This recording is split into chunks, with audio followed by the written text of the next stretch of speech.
दोस्तों financial year 2021-22 complete हो चुका है और उसकी इनकम टैक्स रिटर्न यानी कि आईटीआर फाइलिंग स्टार्ट हो चुकी है। आईटीआर 1 और 4 जो है ऑनलाइन और ऑफलाइन दोनों तरीके से फाइल होना स्टार्ट हो गई है और आईटीआर 2 जो है वो अभी ऑफलाइन स्टार्ट हो चुकी है। बाकी जितनी भी आईटीआर है वो सभी धीरे धीरे स्टार्ट हो जाएगी। वैसे जनरली आईटीआर फाइलिंग का जो प्रोसेस है वो मई में स्टार्ट होता है, लेकिन इस बार जो है 10-12 अप्रैल के आसपास ही आईटीआर फाइलिंग का प्रोसेस स्टार्ट हो गया है। आईटीआर 1 और आईटीआर 4 के ऊपर हमने डिटेल वीडियो ऑलरेडी बना दिया है। लास्ट ईयर जो पोर्टल के अंदर काफी सारे चेंजेस हुए थे, तो जिस कारण से जो है वो आईटीआर फाइलिंग लेट स्टार्ट हुई थी और काफी सारे चेंजेस के कारण काफी सारे ग्लिचेस भी थे पोर्टल में, तो आईटीआर की डेट को काफी एक्सटेंड किया गया था। लेकिन इस बार ऐसी कोई उम्मीद नहीं लग रही है जिस स्पीड से इनकम टैक्स डिपार्टमेंट काम कर रहा है। तो इस वीडियो में अपन बात करेंगे इनकम टैक्स रिटर्न फाइलिंग की लास्ट डेट क्या है, और अगर आपसे आईटीआर फाइलिंग के टाइम पे कोई गलती हो जाती है तो आप उसको कैसे सही कर सकते हैं।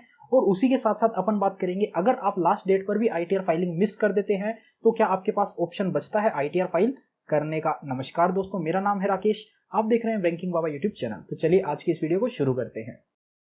तो देखिए, बात करें एक इंडिविजुअल की या फिर एक एचयूएफ की जिसको ऑडिट करवाने की जरूरत नहीं होती है, उसका इनकम सोर्स क्या क्या हो सकता है। सैलरी से इनकम आ सकती है, बिजनेस से इनकम आ सकती है, हाउस प्रॉपर्टी है वहां से रेंट इनकम आ सकती है, या फिर शेयर मार्केट से भी कोई प्रॉफिट हो सकता है। किसी भी तरह की इनकम होती है उसको आईटीआर 1, 2, 3, 4 कोई भी एप्लीकेबल हो, उन सबकी जो ड्यू डेट होती है वो होती है 31 जुलाई।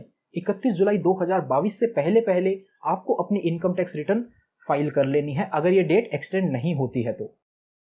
अब देखिए, आपके पूरे फाइनेंशियल ईयर में कहीं भी टीडीएस डिडक्ट हुआ है तो वो आपके फॉर्म 26AS में रिफ्लेक्ट होना चाहिए। टीडीएस कहां से डिडक्ट हो सकता है, सैलरी से भी टीडीएस डिडक्ट होता है, एफडी करवा रखी है आपने वहां से इंटरेस्ट आ रहा है उस पर भी टीडीएस लगता है, या फिर आपकी कोई बिजनेस इनकम है वहां से भी टीडीएस एप्लीकेबल हो सकता है। तो अगर आपका कोई मार्च के मंथ में टीडीएस डिडक्ट हुआ है तो वो आपके फॉर्म 26AS में कब रिफ्लेक्ट करेगा। जिसने भी आपका टीडीएस काटा है वो गवर्नमेंट को जब तक वो टीडीएस जमा नहीं कराता तब तक वो 26AS में आपके रिफ्लेक्ट नहीं करेगा। तो मार्च का जो टीडीएस होता है उसको गवर्नमेंट को जमा करवाने की लास्ट डेट होती है 30 अप्रैल की। यानी कि कोई पर्सन लास्ट डेट पे भी उसको जमा करवाता है तो 30 अप्रैल के बाद में हफ्ते 10 दिन मान लीजिए, 7 से 10 दिन मान लीजिए, उसके बाद में ही वो आपके फॉर्म 26AS में रिफ्लेक्ट करेगा। यानी कि 15 मई के बाद में ही आपको अपनी इनकम टैक्स रिटर्न फाइल करनी चाहिए अगर आपका कोई मार्च में टीडीएस डिडक्ट हुआ है तो। अगर आपको लगता है कि आपका कोई टीडीएस डिडक्ट नहीं हुआ है, जो भी टीडीएस डिडक्ट हुआ है वो आपके फॉर्म 26AS में ऑलरेडी रिफ्लेक्ट कर रहा है, तो आप अपनी आईटीआर अभी भी फाइल कर सकते हैं।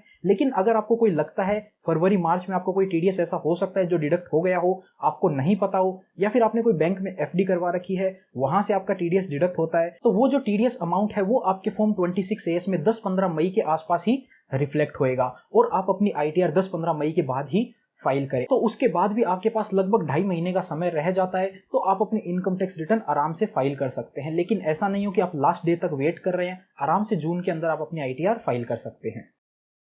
दूसरा केस आता है वो इंडिविजुअल या फिर वो बिजनेस जिसको ऑडिट करवाने की जरूरत होती है। अब उनकी ऑडिट करवाने की जो लास्ट डेट होती है वो होती है 30 सितंबर, यानी कि इस साल की जो डेट है वो है 30 सितंबर 2022, और उसके बाद में 1 महीने का समय दिया जाता है उनको भी आईटीआर फाइलिंग के लिए। उनकी जो लास्ट आईटीआर की डेट होती है वो होती है 31 अक्टूबर 2022। यानी कि अगर आप एक बिजनेस है जिसको ऑडिट करवाने की जरूरत है तो वो अपनी इनकम टैक्स रिटर्न 31 अक्टूबर 2022 से पहले पहले फाइल कर लेवें।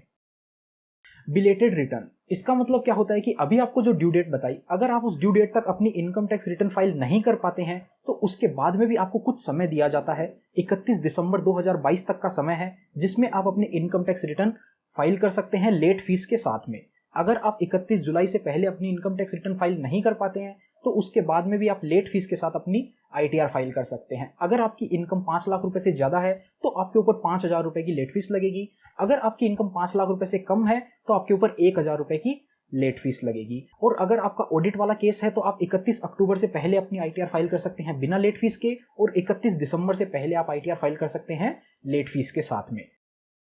अब बात करते हैं, अगर आपसे आईटीआर फाइल करते टाइम कोई गलती हो जाती है तो आप क्या कर सकते हैं। तो उसके लिए आपके पास एक ऑप्शन होता है रिवाइज रिटर्न का। यानी कि अगर आपने ड्यू डेट से पहले अपनी आईटीआर फाइल कर दी तो उसके बाद में आपको रिवाइज करने का भी ऑप्शन दिया जाता है।